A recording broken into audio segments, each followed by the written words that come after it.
Rikki, Tikki, Tavi. Adapted from the beloved story by Rudyard Kipling. Once upon a time, in a warm and sunny garden far, far away, there lived a little mongoose named Rikki, Tikki, Tavi. He had soft brown fur, bright eyes like little black beads, and a tail as fluffy as a duster. Rikki was curious, quick, and full of energy. He liked to explore, sniff everything, and wiggle his nose just to see what happened next. One day, after a big rainstorm, poor Rikki was swept away from his burrow by a rushing stream. He tumbled and splashed and bumped along until he finally washed up near a big house in the middle of a beautiful garden. A kind family lived in the house: mother, father, and a little boy named Teddy. When Teddy saw the soggy little mongoose, he cried, "Oh, can we keep him, please?"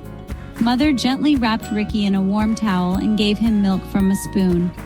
Father said, "He's a mongoose. He'll keep the garden safe."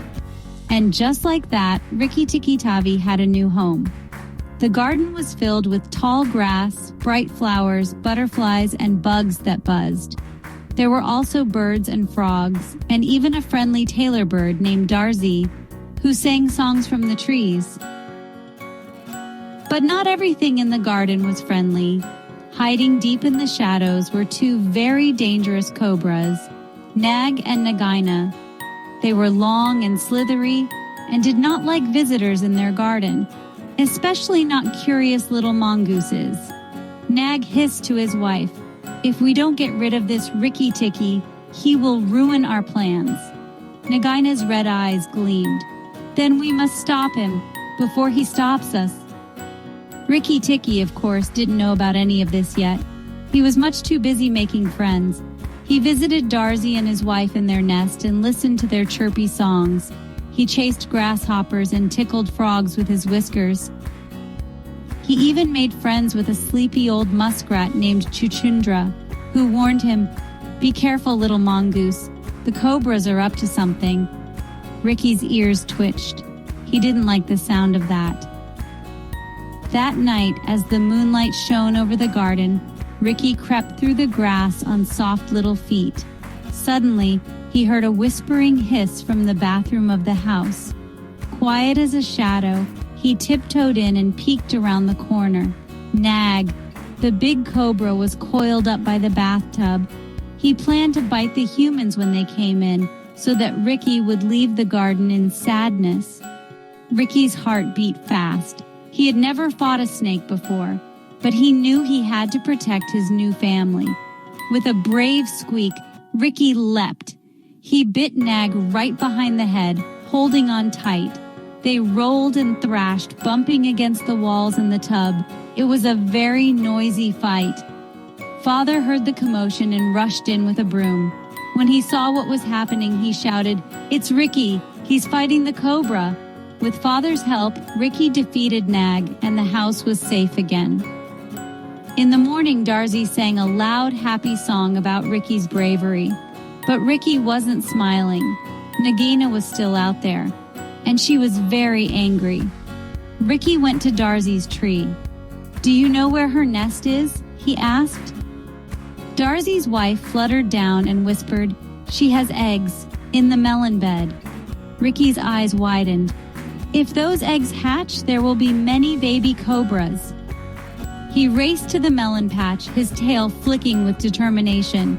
Sure enough, hidden under the leaves were Nagaina's eggs, round and white and full of danger.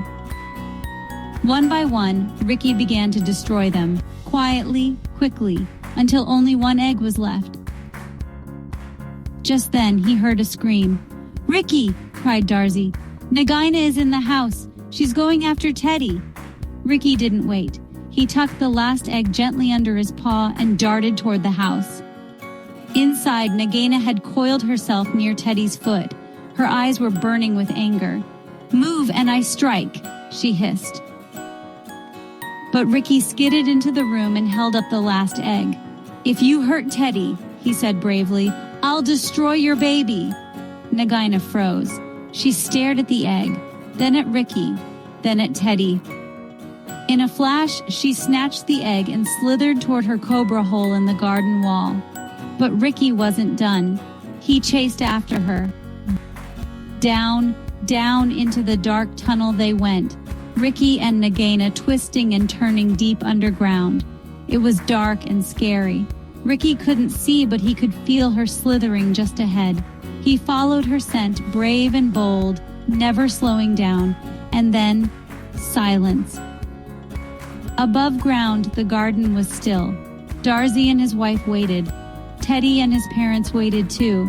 They whispered, "Oh no, what if Rikki doesn't come back?" But just when they had started to worry, pop! Rikki Tikki Tavi burst out of the hole with a proud hop and a victorious squeak. Everyone cheered. "Hooray for Rikki! The garden is safe!"